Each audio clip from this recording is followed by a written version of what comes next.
So today I'm going to talk about the whole, PTSD thing when it comes to school. Because I'm about to graduate college with my first degree. It's not my last. I will continue my education for quite some time.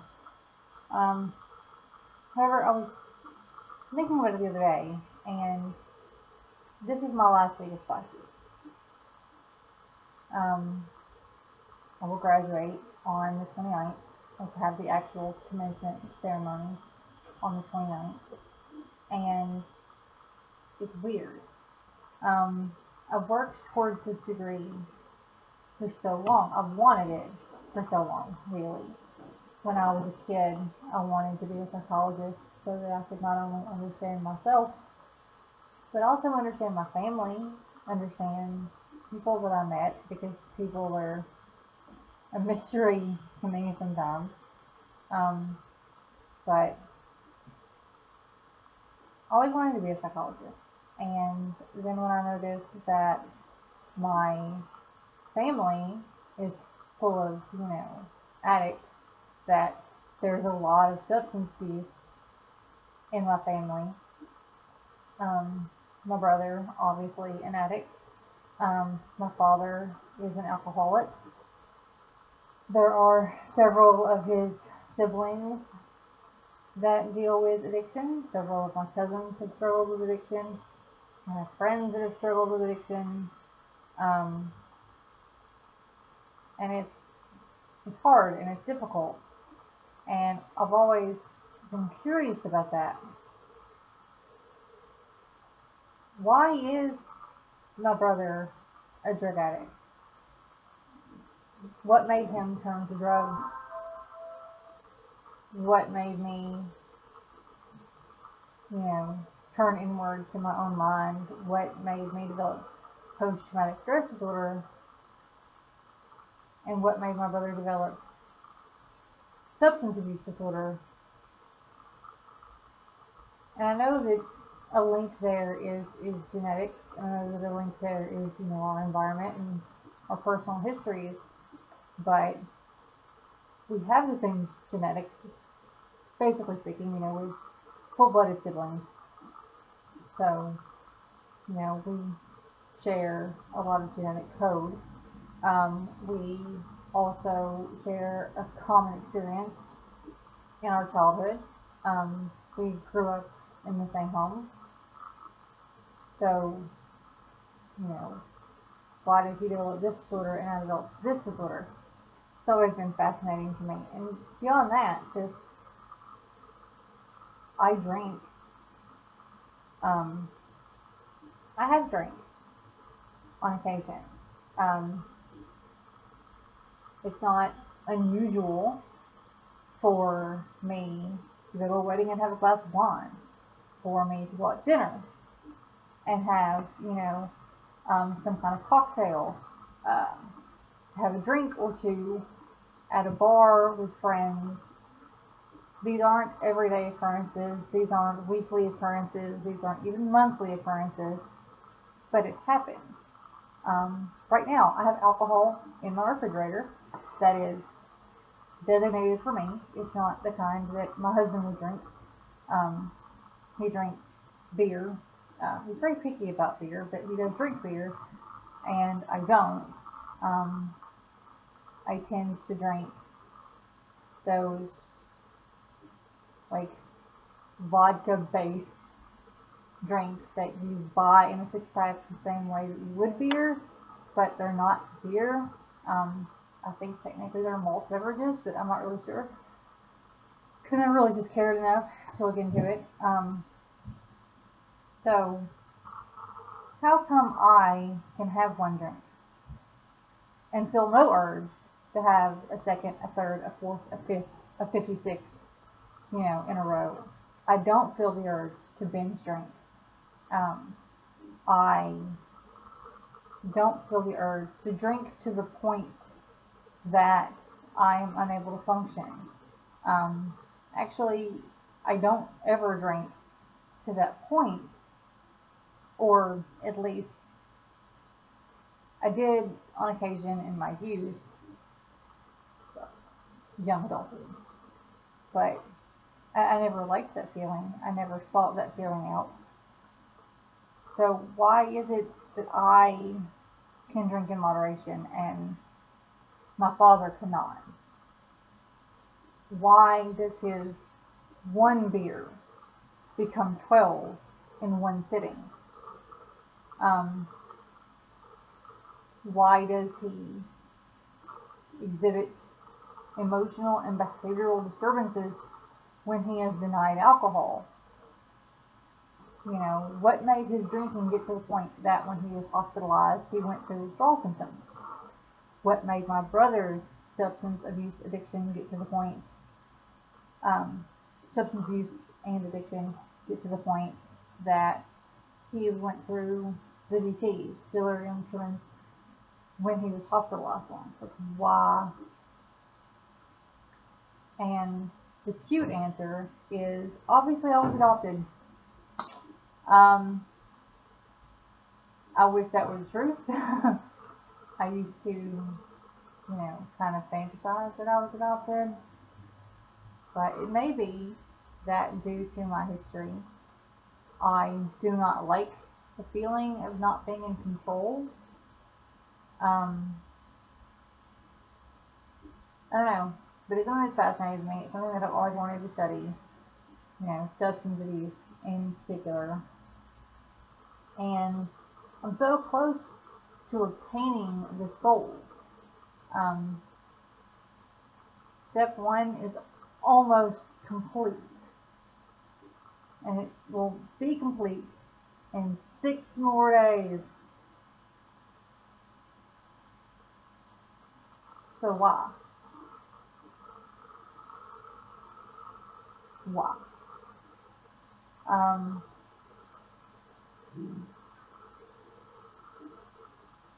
why does it bother me so much that I'm about to do that? Because it does. I feel almost like it's a dream. Um, any moment I'm going to wake up and I'm going to be incarcerated. I'm going to wake up and realize that my life post incarceration was a dream and that it's not real. I know that some of this stems from the fact that I don't believe that I deserve it. And, my biggest cheerleader, my husband, would probably, jokingly, smack me upside the head and tell me that of course I deserve it. I've worked hard for it. And I'm a good person. But there's a part of me that still doesn't believe that. There's a part of me that's waiting for the other shoe to drop. There's a part of me that's waiting for someone to tell me that, oh, there was a mistake. You didn't really earn a degree. You don't really have a college degree. That was a mistake. When I was accepted into, um, 3 separate honor societies based on my academic performance.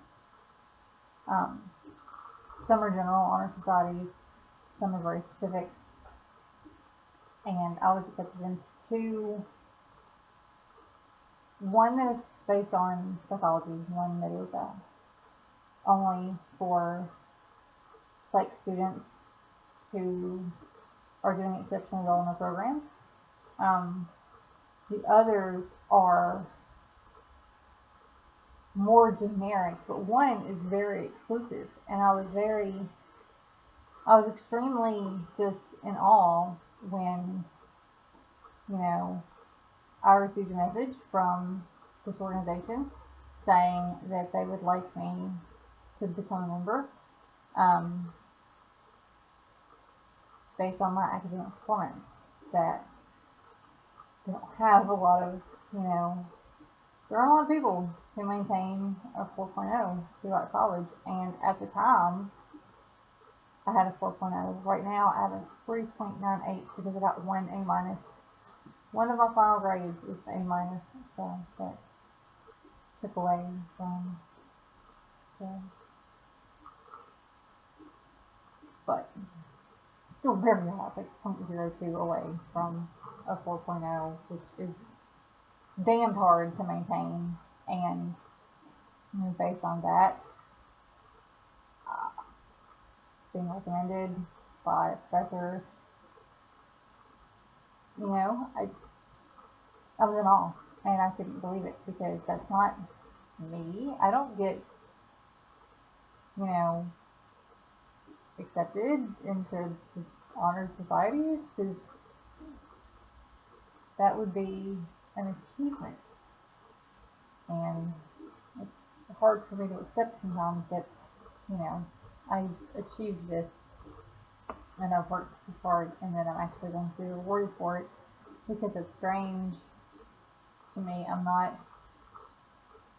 generally rewarded for things. I've pretty much always been punished for things. Like doing the right thing, you get punished for it. But that's changing now, and it's hard for me to accept that, and it's hard for me to realize that I'm really, you know, in 6 more days, I will really be finished with a degree program. I will have a degree. I will just be waiting on it to become something, but I will have already done it.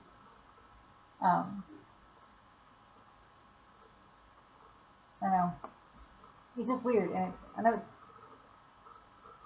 paranoid, maybe, and I know that it's irrational to think that this is a dream and I'm going to wake up. But it's there. It's there, the constant.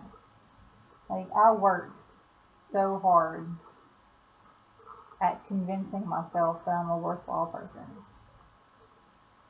And it's sad, really, because part of me knows that I am. Part of me is like, you know what? You care so much about so many people and so many different things. You are such an advocate for, the LGBT and animals and children and, you speak out against racism and misogyny and prejudice towards, sexual orientation or Christian, or not Christians, but religions that are not Christian, because in this part of the country, pretty much it's assumed that you are a Christian, and so if you're not, then there's something like profoundly wrong with you, or so people would have you believe. And it's an outspoken advocate, for just human rights in general. Just treat people as though they're human.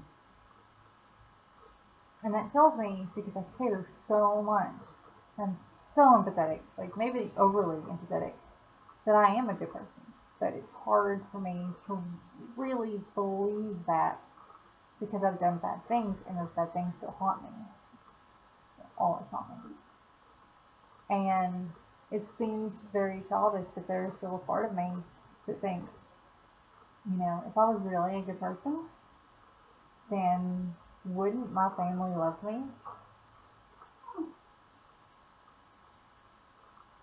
And I struggle with that too, whether or not my family loves me, because part of me truly believes that love, real love, is not unconditional, but is forgiving, isn't prejudicial. It isn't like, I will love you if you're perfect, or, maybe I can't love you anymore because you abused me, or I can't love you anymore because you molested a child or something. But, I can't love you anymore because I found out that you're a serial killer. But definitely not, I can't love you because I don't understand you. Or maybe it should be that way. Maybe we use the word love too loosely. Maybe it's not. Maybe you shouldn't expect people, like your family, to just automatically love you. Maybe that's not the norm. Maybe we overly emphasize love. I don't know. I'm getting oddly philosophical about this, but all I know right now is that graduation is 6 days away. Well, the end of my course is 6 days away, and graduation is like 2 weeks more than that. And it's very difficult for me. It's kind of stressing me out, and it's making me sad because I know that my husband has something planned. Um, I know because I was like, I want to go to this Nerd thing after graduation, and he was like, well, I mean, we can, but I had something planned for after your graduation, after your commencement ceremony. So I was like, oh, really? Sounds like you have like the whole day planned because the commencement ceremony is in the morning, and so.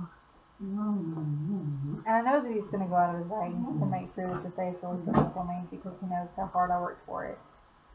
But part of me is still going to miss my dad on that day. Part of me is going to wish that my dad was there to say, you know, I'm proud of you for accomplishing this. And part of me, oh my God,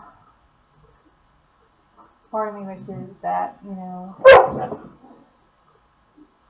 my brother and I were close enough that he would want to be there, and that all of my nephews, all three of my nephews, the 18-year-old, the 16-year-old, and the 5-year-old, were going to be there, you know, to cheer me on and to go out to lunch afterwards and just celebrate. And part of me wishes that like I just had family to be there because I worked so hard for this. And I remember when I graduated high school, I was so proud of myself. And granted, I got, you know, a present, I got money, but my family hadn't planned anything for graduation. And I had assumed that they had. And I remember after I came back with, you know, a little diploma and into my cap and gown, and I just assumed. And I remember being so disappointed because no one really acted like it was a special day. And I'm sad that that's going to be my experience when I graduate college. That, with the exception of my husband, it's just going to be a normal day. Because it shouldn't be a normal day. It's not every day that a 33-year-old woman who has severe post-traumatic stress disorder, who was incarcerated for 7 years of her life, pulls it all together to graduate with a damn near a 4.0 in psychology. That does not happen every day. And I'm proud of myself. And I know my husband's proud of me. But I wish I had friends, you know, like more friends. Friends that I felt comfortable. And part of that's my fault because, you know, I'm sure that some of my friends would be there if I invited them. But there's still part of me that thinks that, you know, this day isn't going to be special for anyone but me. Because that was my experience with graduating high school. And,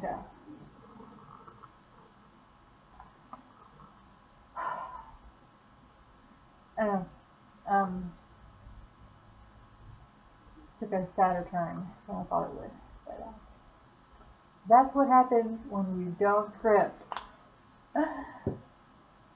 So, yeah, I think I need to go now and hug a puppy because hugging a puppy makes me happy, and right now I'm really sad. So that's that, I guess. I'm anxious about graduation. I'm anxious about after graduation. I'm sad and depressed that my support system isn't what I would like it to be at this stage in my life. And yeah, anxiety, depression, sadness, all that jazz. I'll be back tomorrow, maybe with something a little less cheerful. I don't know. We shall see. But for now, I'm going to go and I'm going to hug a puppy. So, I'll see people tomorrow.